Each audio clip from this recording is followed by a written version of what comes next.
কবি শক্তি চট্টোপাধ্যায়ের যেতে পারি কিন্তু কেন যাব। ভাবছি ঘুরে দাঁড়ানোই ভালো। এত কালো মেখেছি দু হাতে, এত কাল ধরে কখনো তোমার করে তোমাকে ভাবিনি। এখন খাদের পাশে রাত্রিরে দাঁড়ালে চাঁদ ডাকে, আয় আয় আয়।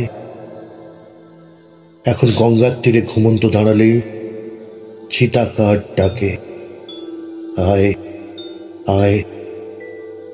যেতে পারি, যে কোনো দিকেই আমি চলে যেতে পারি, কিন্তু কেন যাব? সন্তানের মুখ ধরে একটি চুমো খাবো, যাব, কিন্তু এখনই যাব না।